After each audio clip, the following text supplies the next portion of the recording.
Film Guy Ritchie The Covenant, film perang yang nggak sekedar baku tembak. Ada sedikit spoiler di sini, jadi kalau kamu nggak pengen spoiler, mendingan nonton dulu filmnya terus balik lagi kita lihat apakah pendapat kita sama. Nah, buat yang udah nonton, kasih tahu pendapat kamu mengenai film ini di kolom komentar ya. Kita bahas judulnya dulu nih mengenai Guy Ritchie's The Covenant. Alasan penggunaan judul ini kemungkinan ada dua ya, yaitu supaya judulnya nggak sama dengan dua film berjudul The Covenant yang rilis pada 2006 dan juga 2017 lalu, atau untuk menekankan bahwa Guy Ritchie adalah sutradara dari film ini.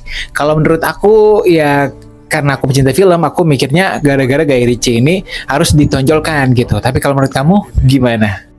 Nah, film ini bercerita tentang John Kinley yang diperankan oleh Jake Gyllenhaal, tentara Amerika yang bertugas di Afghanistan untuk mengusir Taliban. Saat bertugas, Kinley ditemani seorang penerjemah bernama Ahmed yang diperankan oleh aktor Denmark kelahiran Irak, Dar Salim, agar lebih mudah berkomunikasi dengan warga lokal saat mencari Taliban.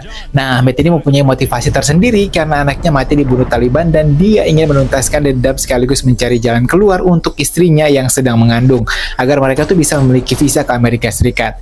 Hubungan antara Kinley dan Ahmed juga berlangsung panas dingin atau naik turun ya. Awalnya Ahmed dianggap sebagai pembangkang yang tidak mau mengikuti arahan Kinley. Namun ternyata Ahmed memang piawai dalam strategi perang, termasuk mengetahui ketika rombongan Kinley masuk dalam jebakan Taliban. Nah, saat rekan-rekannya tewas karena disergap Taliban, Kinley harus menggantungkan nasibnya kepada Ahmed. Kinley terluka parah dan nyaris tak sadarkan diri, bahkan hampir ditangkap juga oleh Taliban. Disitulah muncul heroisme dari Ahmed, yang rela membawanya menyeret hingga menggotong Kinley dengan tandu dan gerobak, melintasi gurun dan sarang Taliban guna bisa kembali ke markas militer AS yang jaraknya 120 km. Dan Kinley pun akhirnya berhasil selamat dan kembali ke negaranya. Sayangnya, nggak semua janji manis Amerika itu dipenuhi. Meski sudah mempertaruhkan nyawanya untuk menyelamatkan Kinley, visa dari Ahmed dan juga keluarganya nggak turun-turun juga nih, terbantu dengan birokrasi yang berbelit-belit.